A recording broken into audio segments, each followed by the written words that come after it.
Moment of silence for our honorable martyrs.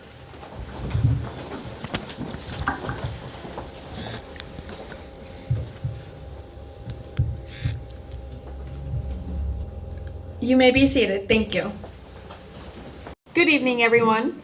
My name is Vinicia Elo, and it truly means so much to see so many familiar faces, community members, families, and friends gathered here tonight. And I'm Mason Situ, and honestly, seeing this room filled with so much culture, pride, and support already tells me tonight is going to be something really special. We would like to warmly welcome you to tonight's premiere, viewing of Return to Babylon, hosted by the ACS Mental Health Organization and the Ishtar Cultural Center. We also want to give a huge thank you to our sponsors and supporters who helped make tonight possible. But let's be honest, events like this just don't happen overnight. So thank you to Ishtar Cultural Center, Al-Kosh Cultural Forum, Gappy Graphics, Retro Waffles, and Salim's Vision. We encourage all of you to contribute whatever you are able to. Your generosity not only helps support and sustain meaningful events like this, but it also directly supports important causes benefiting our people back home. For convenience, we have a cash donation up at the front as well as a Zelle QR code. Mason, I am genuinely excited about this documentary. It follows a Suretha from France returning to Bethlehem, the land of our ancestors. And I think many of us here understand how emotional and powerful that journey can be, even if we've personally never been there. Exactly, Venetia. And I think what makes tonight so meaningful is that it reminds us that being Assyrian isn't just something we say, it's something we feel. It's something passed down through stories, language, food, and music, and sometimes through our parents reminding us to speak Surat at home. Ya broni, mahki Surat. Yes, or getting corrected every time we mix English and Surat together. But that's what makes our culture alive, and tonight is all about celebrating that connection. Our first speaker is someone whose story truly captures what returning home feels like. Anthony Israel will be sharing his journey back to his family's village of Al-Kosh. Anthony's experience shows that sometimes we can grow up hearing about a place our entire lives, feeling connected to it even before we ever stood foot there. His story is filled with emotion, pride, and purpose. And it brings to mind that sometimes finding where we come from helps us understand who we are becoming. Please join us in welcoming Anthony Israel.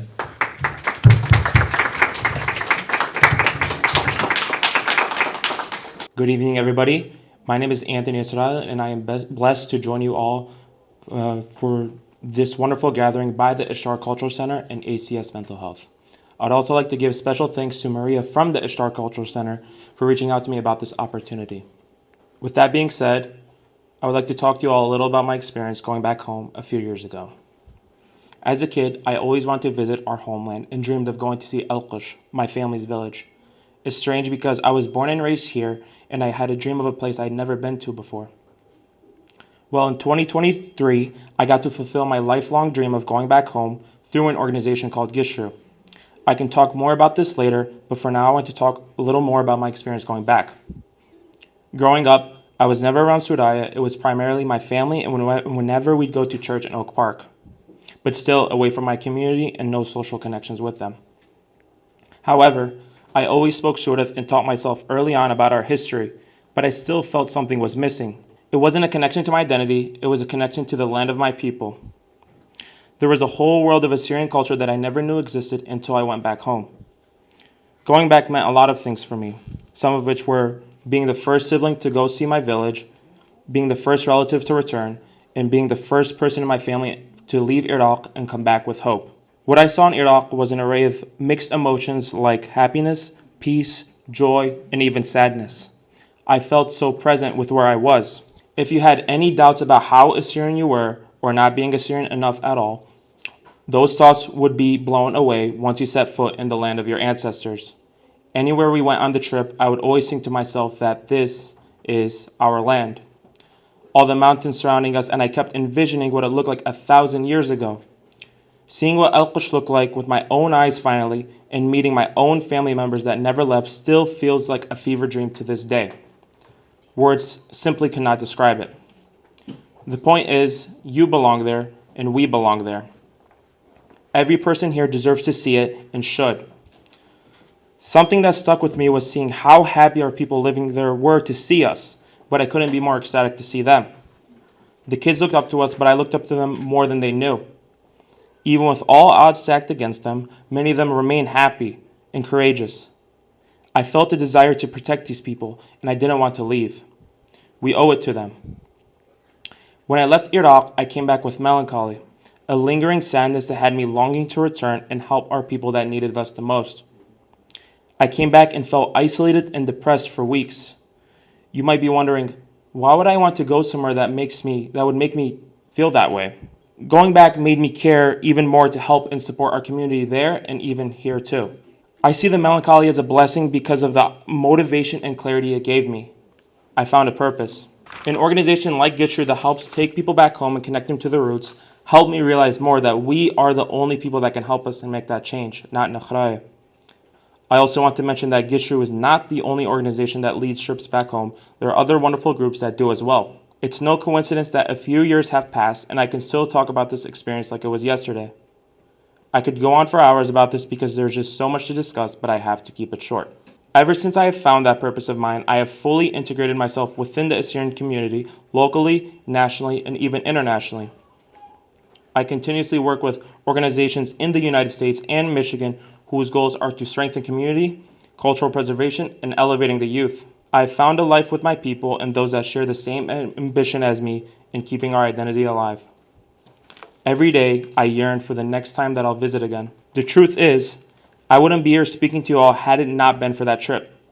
I've met a ton of people, made close friends, found my place because of it, and it'll continue to cascade from then onwards. Thank you. Anthony, thank you for sharing that beautiful and honest story. I think many of us could feel that journey right along with you. Stories like Anthony's remind us that home isn't always about where you live. Sometimes it's about where your heart feels recognized. Our next speaker is Andrew Rassam from the Suraya Educational Collective. Andrew's message challenges us in a really important way. He sheds light on the fact that our homeland, Adra, is more than geography. It's our memories, our language, our churches, villages, and the stories carried by generations before us. And Andrew talks about something that many in the diaspora community struggle with, the fear of losing language, identity, and connection over time. But instead of leaving us worried, he challenges us to ask a very powerful question: how do we stay connected to who we are? Please join us in welcoming Andrew Rassam.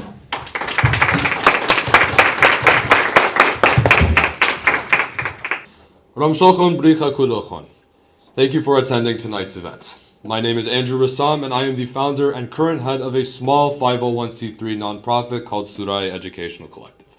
Before I begin, I just want to give a huge thanks to the Ishtar Cultural Center and ACS Mental Health for hosting tonight's movie showing and for inviting SEC to speak on this incredibly important topic. The work that you do is nothing short of amazing for our diaspora community, and we're incredibly honored to be here tonight. Return to Babylon is a film about identity, family history, and what it means to stay connected to your Assyrian roots. These core tenets are the relatable experiences of our community in the 21st century, centered around one key message: to return to Athra. In Eastern and Western dialects of Assyrian Aramaic, Athra or Athro translates to homeland in English. When one thinks of a homeland, different ideas race through their head. A homeland is what you make of it. One brings to mind a country, defined by established international borders, a piece of land belonging to this established country or an autonomous region. But for Assyrians, this term carries deeper significance. Our homeland, our Athra, is our memories. It's our villages, our churches, our stories and memories carried on the backs of our ancestors through generations. It is how we define it through our voice and our language. But as we speak, our homeland faces a dire threat. After centuries of persecution and denial of our ethnic identity, we stand below 200,000 across our native lands. Today, the majority of Assyrians now live in the diaspora, far away from these lands. The threat of assimilation continues to creep onto our tight-knit community as we begin to lose our language and traditions. No matter our choice of identity, place in diaspora, dialect, etc., every Suraya and Suretha are tied to the same fate. And it is this reality, discomfortable as it may be, that must be accepted. In order to find ourselves moving past it, the first step is to acknowledge that it exists. Only then can we ask ourselves, how do we fight back? As I mentioned earlier, the threat of assimilation continues to remain high, slowly replacing our heritage. Return to Babylon asks us the important question of what happens to a people when their roots slowly begin to fade. And this is the importance of returning to the homeland. The concept of returning to the homeland is not new, but only in recent years has it begun to gain traction across the diaspora. Return trips to northern Iraq and southeastern Turkey have had a significant increase in interest. And in fact, the latter continues to have a slow yet significant demographic increase of its Assyrian population. While these initiatives have only recently sprung, they are a significant turning point in our history. After years of forced exile, we're taking the important steps to preserve our cultural continuity and preserve our existence for the long term. Our history, our language and traditions, and our collective memory are only survive for as long as we are rooted to where it happened. Our homeland anchors us to our identity and allows us and our future generations to see our culture as something that grows, nourishes itself, and remains alive. Now, what is ironic is that as I'm speaking to you all tonight, I myself have personally never been to the homeland. Twice now I've had the chance to go, but unfortunately they just didn't work out. But the reason that I'm even here with you all today is because I was influenced by someone who did make the trip return. Anthony, the previous speaker before me, went on Gishru in the spring of 2023. It was only in August of that year, only a couple months after he had come back, that he introduced me to the concept of being Assyrian, which is something that I hadn't considered prior. Had it not been for his motivations, I likely wouldn't be doing this speech right now. And I wouldn't have the spark to do everything that I do for the community at this time. And it's things like this, things like Return to Babylon, that keep this conversation alive. The story of our homeland is a story rooted in thousands of years of history, but its future will be shaped by how we choose to act in the present. For us, the question is not only whether or not to return, but how we can remain connected to our roots. Returning to Athra is not just a physical step to those roots, but a mental and psychological one. Because returning to Athra is returning from whence you came. It is a return to your family's memories and your own self-understanding. And it's only when you return that the connection to your roots truly remains. Todisak. Thank you, Andrew, for highlighting that culture only survives when we actively protect it. Now, we've officially reached the moment we've all been waiting for. Return to Babylon is not just a documentary. It is a story about identity, belonging, and rediscovering roots, especially for those of us living in the diaspora. It emphasizes that no matter how far our community spreads across the world, our story continues to connect us. We invite you to sit back, reflect, and experience Return to Babylon. That film truly evokes how powerful memory, history, and identity really are. And sometimes it also sheds light on how strong our community is, because even through history, displacement, and challenges, our culture continues to survive and grow. Our next speaker is Christina Salem, founder and director of ACS Mental Health. Christina's work focuses on supporting our community through trauma, displacement, and healing, something that is often overlooked but deeply important.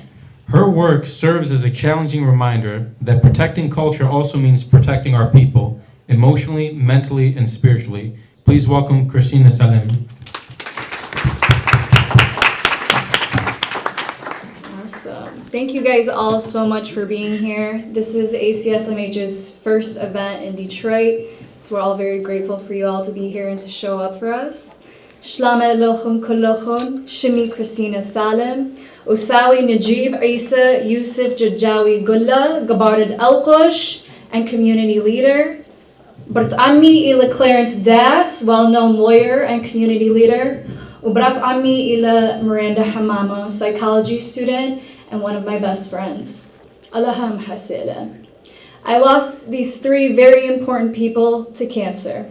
But before they left their physical bodies, they imprinted on me a powerful mission to carry their legacy forward.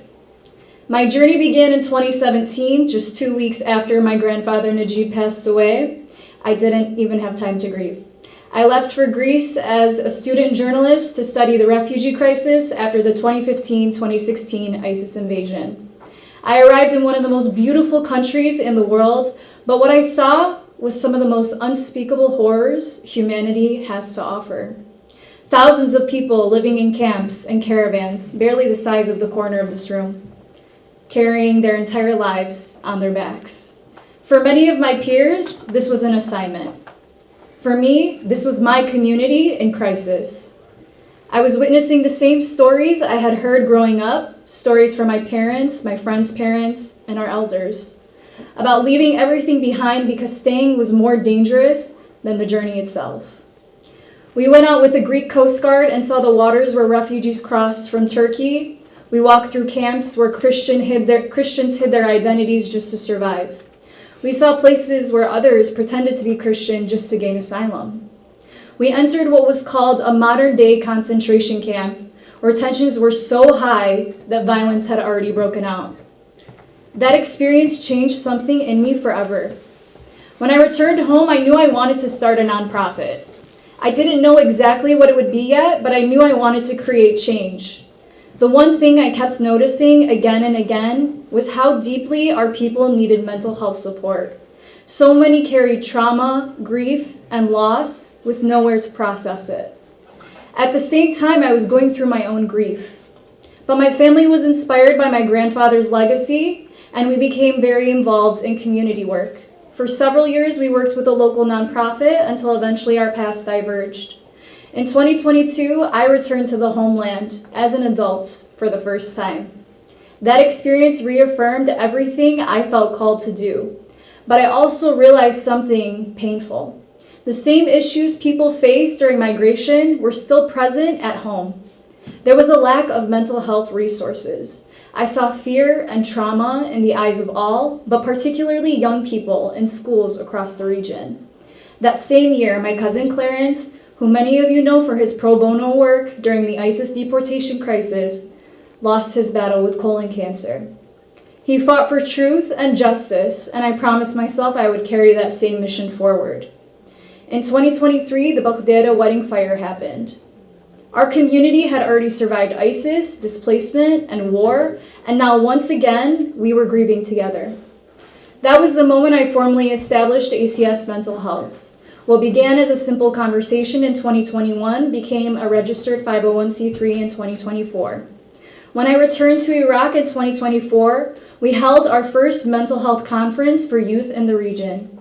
Despite challenges and opposition, the work continued. Later that year, my cousin Miranda, a brilliant, fiery psychology student who was meant to join our team, was re-diagnosed with ovarian cancer. She passed away that November, joining Clarence and my grandfather. Her loss reminded me once again, life is too short not to fight the good fight of the people around us. Since then, ACSMH has led mental health conversations at the Assyrian American National Federation conferences, spoken at the Middle Eastern Studies Association on identity and politics, and collaborated on research studying trauma, anxiety, and identity in our community. And now in just 3 days, we will return to Iraq again, this time to conduct research in Baghdad with the blessing of the Archbishop, to study the impact of the wedding fire through surveys and interviews. In 2017, I went to Greece to study a refugee crisis affecting our people. Now I return to the very same community, years later, to understand their trauma and help build paths toward healing. It has come full circle. My heart and soul have been invested in this journey, and I dedicate every step of it to the people who shaped me, to their legacies, and to the future of our community, so that one day we are not forgotten, so that one day we are not left behind, and so that one day we can return to the greatness we once knew. And I'll leave you with this. As long as we are here, they are too. Thank you. Khayal. Thank you, Christina, for your meaningful words and for the important work you do for our community. Our next speaker is Joseph Arabu, lawyer by day and DJ and producer by night. Representing Nainua Rising, Joseph will be sharing personal memories and reflections about returning home, from childhood memories and family traditions to cultural gatherings that remind us why our heritage matters. His story shows us that our culture is often found in the smallest moments, family stories, shared meals, and community celebrations. Please welcome Joseph Artabu. So, how many of you guys felt really moved by the movie that you just saw? Everybody? How'd you guys feel watching this? Very moved. Show of hands, did you guys feel something in your heart? Do you feel that you connected with it? Yeah? A lot of people did. For some of us, we're inspired by food. Some of us are inspired by the language. Some of us by music, and some of us by just seeing what our people have gone through. So for everybody, it's a little bit different what inspires us to connect with our culture. For me, it was music and the language. If the treasures are hidden in our language, where we are, where we come from. We speak the longest continuously spoken language on earth. And unfortunately, our parents didn't know that and didn't teach it to us, and we can't walk with pride until we know this. And they've done their best for us. We just try to survive in this land and have a better opportunity. But the time has now come where we're able to use our education and what we come here for the betterment of our community and to strengthen with one another and make strides. My whole life I wanted to go to Iraq. And because of the Iraq war, you wanted to distance yourself as much as possible from the terrorists. We're not them. We wanted to assimilate, and it's really interesting hearing their story. I've never seen this documentary before, and there's so much we have in common with the French, with the Australians, with the Canada, our brothers and sisters that are all around the world. They feel the same thing, and it's really interesting to hear their story because we assimilated, we speak English. This is what we're speaking here now. We're not really much speaking our language, going to English mass and things like that. And it's just for survival. But I finally got the opportunity to go to the homeland after it was safe. I went in 2019. What you see behind me is a lot of my experiences. What's interesting is a lot of these reels that you're seeing, shots, are in Turkey. I went all the way from southern Turkey, where they started, all the way down to Basra. So I went to Turkey and northern Iraq, and then I went to also Baghdad, which you'll see there. That's where my parents grew up. They were born in Telkeppe and Al-Qush, but also lived in Baghdad. So I went to Baghdad, Hilla, Najaf, Afed, Sumawa, Chibaish, and Basra, because I wanted to see everything, including the ancient ruins in Babylon. And I hope it inspires you to do the same thing, because I do believe everybody that's in here, we're here for a reason. We could have done anything tonight, anything. There are multiple things we could have done, but we're here together sharing our love for the culture, our love for each other, and hopefully we're able to strengthen ourselves together. So I went in 2019, I did this big solo trip in 2022 that I shared with you about, and then we took a group in 2023 through Nineveh Rising, and we took 30 people there that never spoke Surat in their life and barely had any connection to the culture. They were born here, successful people and students, and some older people alike, but otherwise didn't have any people left back home. We took them back home and had an incredible time. We did historical things. We went to all the churches in Syriac, the Assyrian, the Chaldean churches. We had rural city experiences. We also had some, rural, farmland, village experience, and we also had city experiences. But the tourism mode really quickly turned when we were there doing the Baghdad wedding fire. And we went from tourists to activists basically in the same day. Our tour guides had friends that were at the wedding, and we were getting text messages in real time. We stayed up all night with them, figuring out what we can do. Nobody had any idea what was really going on until we got clarity. So we stayed up all night trying to figure out how we can help, what we should do. And they sent us text messages saying, hey, we need to go to all the pharmacies nearby and clean them out of all the burn medication. So that's what we did. We basically put all of our money together, whatever we had, and bought out all the pharmacies of the burn medication, put them in vans, sent them all the way to Mosul next to Baghdad. And a lot of our tourists or group members also went to the site the next day. I chose to stay back and kind of hold down the fort from the people that wanted to stay back. For some people, it was very overwhelming. Obviously, for a lot of people, it was overwhelming just here. So imagine being over there. And it highlighted the differences in lifestyle we have, the access to emergency services. It's pretty wild. We are very, very privileged here, ridiculously privileged. So I hope that this is a little bit of a call to action on we have never been in a more powerful position than being in diaspora with our resources, with our intelligence, our access to ease of life to be able to make a big difference back home.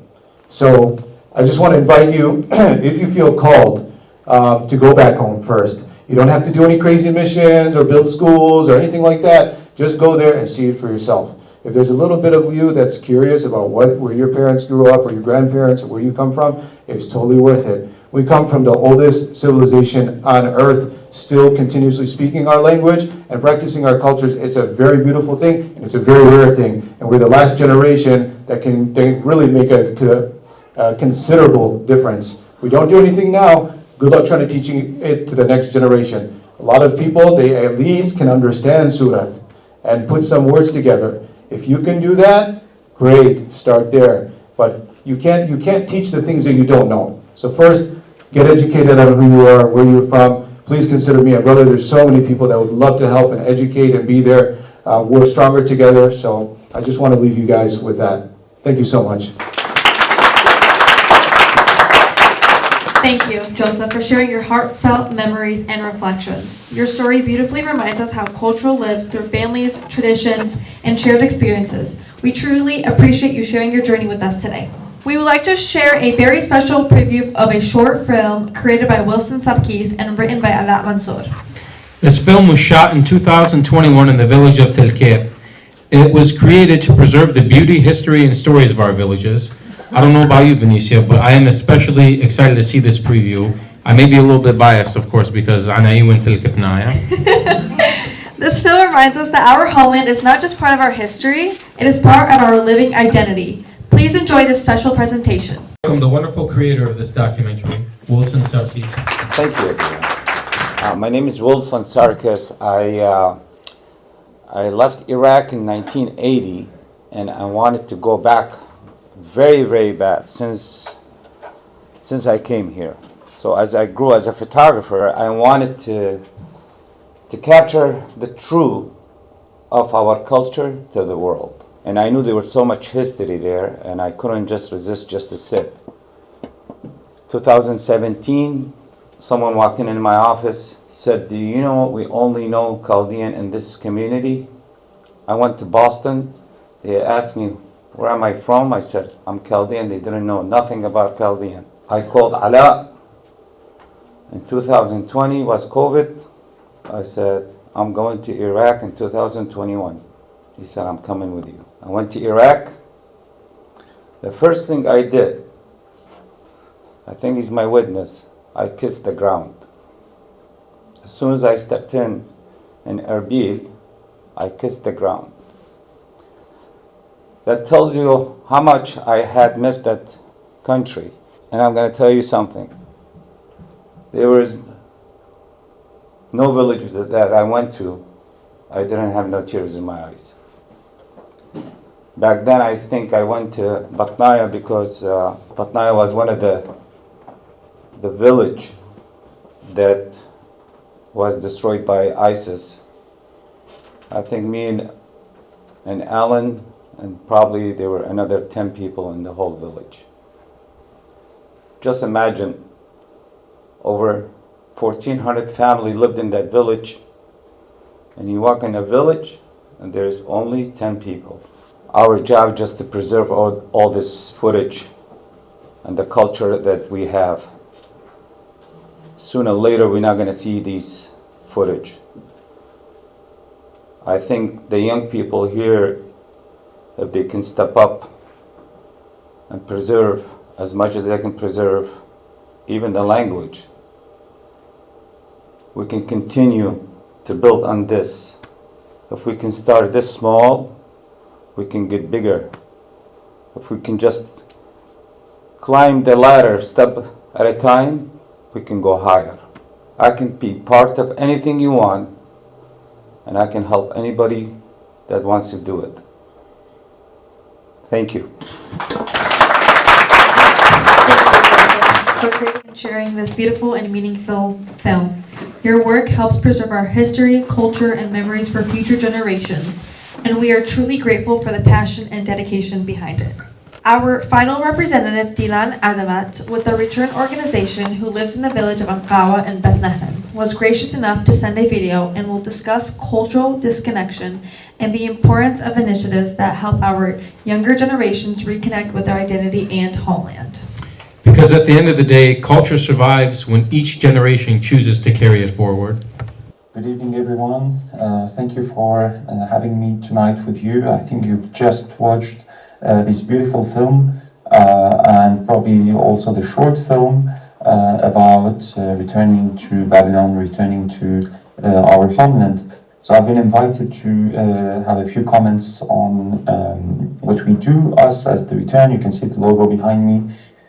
So the first question was, what's the Return? Or first, who I am. My name is Dilan Azamat. I was born in Erbil in Ankawa in 1990. When I was 1 year old, we moved to France, and I basically grew up in France, studied there, worked there and everything. And 7 years ago in 2019, I decided to move to Iraq and to resettle here, and that's where I live since then. So what's the Return? The Return is a non-profit organization registered in France and in Iraq. The purpose of this organization is to support our community members to come back from the diaspora and resettle here. It may take time for sure. The situations are very different, but we try to support this movement, this situation. The second question was why I started this. So first, of course, it's my own story, moving from France to here, to my homeland. I wanted to do this for myself, but also for other people, because I've seen in the diaspora during my trips, during my travels in Europe, in the US, I've seen that many people wanted to move at a point or have this idea deep inside of coming back to their roots, to their country of origin, to their area of origin. And it's not easy. It was maybe easier for me because I had some relatives still living here, many relatives actually. But I know for many people the disconnection is too deep, and you need the support to start again from scratch, depending on your situation. So that's why I started it. I wanted people to come back, but also because there's an emergency about this. We used to be more than 1 million in Iraq 25 years ago, before the war. Nowadays we are around 130,000 only remaining in Iraq. So if we don't do anything, we may disappear completely from this part of the world. So that's why I created this organization with a few people in France from our diaspora, and then with the support of returnees, many returnees, and from local people now in Iraq. So why it's important to come back, as we say, and especially the youth, that's the other question I was asked. It's important because that's where we belong to. Whatever we do in the diaspora, we can succeed, we can thrive, we can have a good life abroad. But at that point, we will lose our identity, we will lose our language, we will lose our civilization. And that's not specific to us. All the diasporas in the world, all the social sciences say very clearly that after 2, 3, 4 generations, it completely disappears. The identity fades, which is normal. We have to adjust to the environment we live in. So the only way to make our culture, our identity, our community survive is to come back here in our homeland, close to our roots, where our ancestors lived or survived, despite all the struggles. Of course, I'm not denying this at all, but that's why it's important to come back. And the youth, I was asked especially about the youth. The youth have some challenges for sure, because most of them have never lived here, so it's a bit more complicated to adjust to the life here, because it's more conservative, it's quite different from what they've seen in the West, but they can find something here. And the most important is that they don't have the traumas of their parents or grandparents who left the country during the dictatorship or during the war or during massacres. So the young generation, the actual generation, my age or younger, they have the capacity to come here and build something new without this bias of the past. So this is, I think, very, very important. But of course, all generations want to come. They all have different motivations for coming back, different challenges. Some people speak the local language, some don't. Some people have a house here or relatives, and some don't. So we need to adjust to this. The ways for coming back, that was another question I was asked. There are many ways for coming back. You can first visit, you can come regularly, you can keep your job from abroad and start living here, and that's why we opened a co-working space, and I'm actually recording this video from our co-working space in Ankara, hopefully in the future in many other places within the country, to allow people to come from the West, to keep their jobs, to keep their incomes from abroad while starting to live here in the homeland. So this is one of the ways to come back. Some other people have passive incomes, and they come here. They are quite flexible, and the cost of life is not very high here, so it's easy to adjust in terms of financial capacity, let's say. Some other people are retired. They just want to spend their last years, decades here in their country, and this is another way to come back. Some other people would like to invest here, maybe, and this is also a good way to come back. So there are many ways, and what we do, this is another question we were asked about. What we do in this regard is, first of all, to normalize the idea of returning. Today, we have a very comfortable life here. It's not like many years ago, many decades ago. Of course, nothing is ideal, but it was not ideal in France neither. It's not in Michigan neither. In terms of security and safety, it's actually much better here in Iraq than I think any major city in the West. So yeah, we try to support people case by case to come back here. It makes sense to come back. It's not just about finances, it's about the meaning of coming back. So, as we said, we opened this co-working space. We are publishing in the coming days a full guide about how to return, what to expect, and how to manage everything when you're here. And we do case management. We just hired our first full-time staff who is working on this, which means that every single person who wants to return, we will do an interview with this person and identify what are the gaps, what are the needs, what are the challenges, what are the pros and cons in this decision to return for each person. Some people want to live here, some people want to live here in Ankara where I am, some people want to live in the Naino plain, some others in Duhok, in Baghdad. Some have jobs, some have skills, degrees, some don't. So we need to adjust to all of this. And we will be here step by step with these people wanting to come back. In the future, we would like to develop more investments, maybe buying lands, supporting people to build their house here, a family house, or even shared house with several families, and many other things. Of course, we take into consideration the schools for children. They need to adjust here. We are building where we will start. We'll announce this very, very soon. But we'll start to build a hub in Ankara for returnees, with apartments, with a co-working space, with a conference hall, with places for companies to rent, and hopefully we'll be able to develop this same project, similar projects in other areas. Naino, Plain, Duhok are the main ones, but also smaller villages maybe in the future.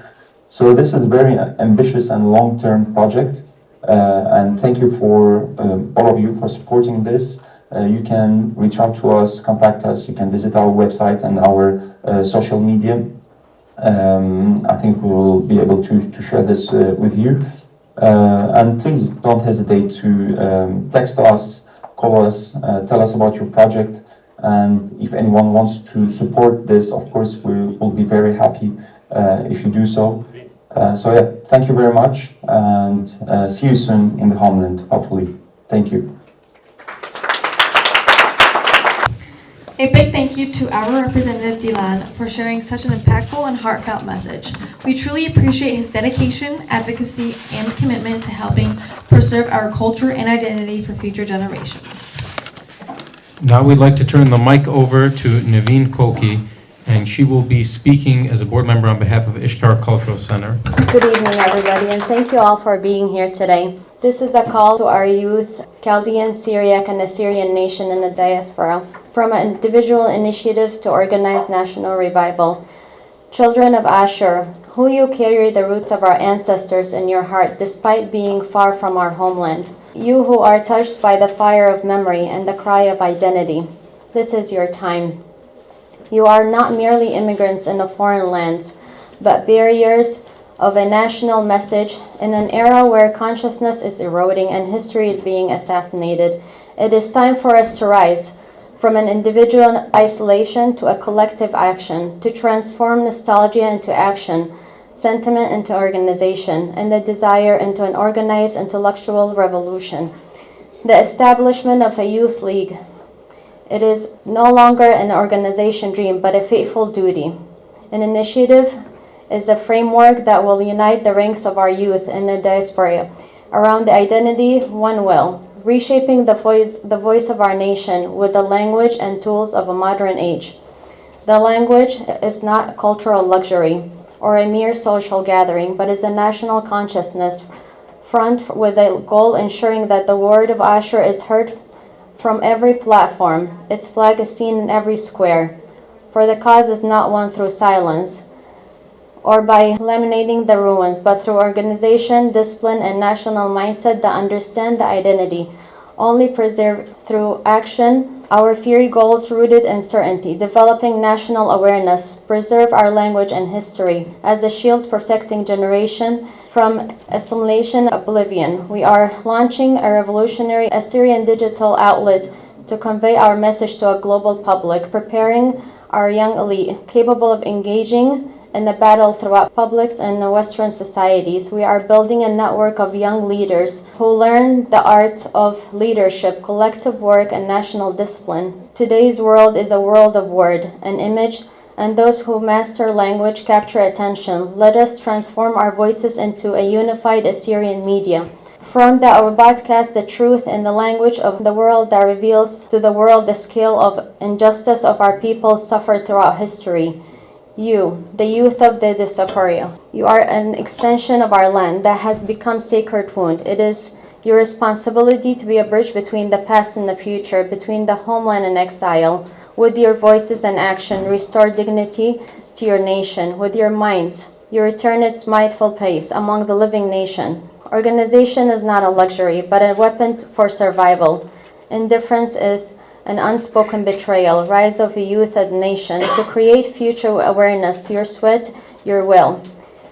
You are the makers of tomorrow, and it will be written about you that to revive Ashur from the ashes of the years. Let us say together, we will not die as long as the cause lives in our heart, and we will not be erased as long as we continue to struggle. Thank you. Thank you for that beautiful message, Naveen. Daha Karuk Osi Gowargis min Ishtar Cultural Center, and he will be talking about his experience as a member from the board. Please welcome Osi Gowargis. السلام عليكم. أنا رمشوخن بريخة. بشمي من إشتار Cultural Center. قبولي وخبشينا بيوخن كلوخن لخدي تنتي يديو. So I will speak Surah tonight, our beautiful language. Okay, so there's reason كلوخن دي تي لخا. خبوخن قاطرة. بخشوتي كلن ديو خجومي لخا من different متواته. إتن تلكبنايا وتيارايا ومصنايا له وزاخنايا و of course أفشناي. Or Mijnaya, you know.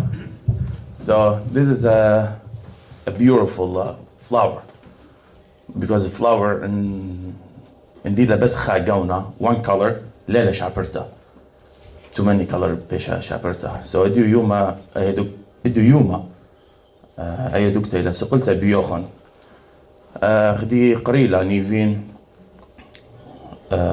new generation وخسنيقة اللي وخسنيقة قد بلخي وروت دياب باشا جو أطرا غدي قدلة أنثوني وأندرو كريستينا رابي ويلسون كلي اتلا اكسبيرينس طامة وبخشوتي أو خبا قالي دي لما ودا آزي وآتي وبلخي so please كلن سنيقي وقالوخن قد آتيتون بلخيتون متيتون إيدوخن بيدن because بخشوتي خا إيدا لي مخيا تشابه مخيا الصبر إلا طمة بس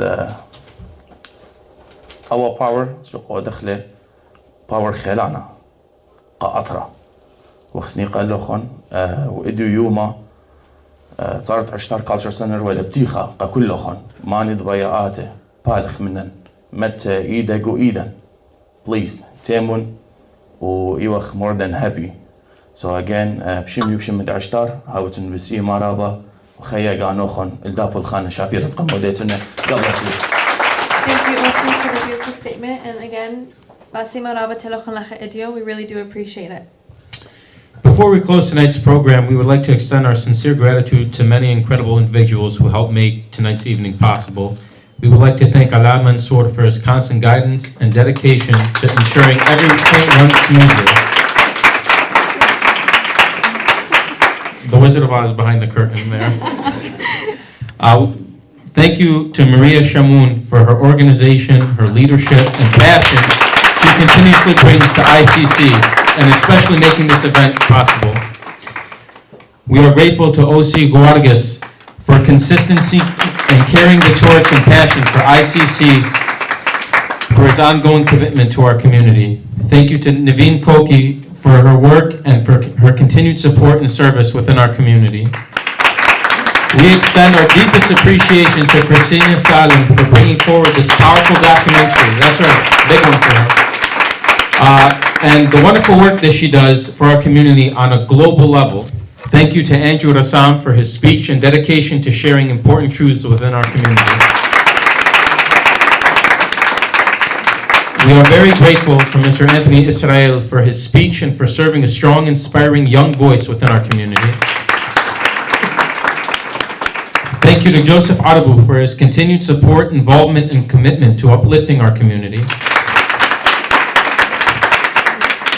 We extend our deepest appreciation to Mr. Wilson Sarcelles for documenting the beauty, history, resilience of Telkeppe and the Nineveh Plains, helping preserve an important part of our story for future generations to come. And we also would like to give a special recognition to Mr. Dilan Adamat, who cannot be here with us, but he shared his message and he's making the meaningful decision to return from the diaspora to Beth Nahrin to help create opportunities and inspiration for others who hope to reconnect with their homeland.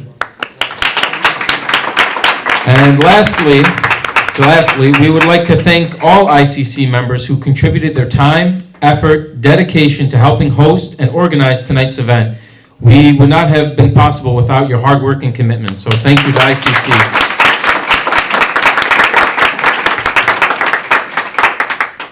We also encourage everyone to continue supporting cultural initiatives, homeland trips, and community events. Whether it's reposting online, getting involved, or simply donating, every bit of support helps keep our language, traditions, and identity alive.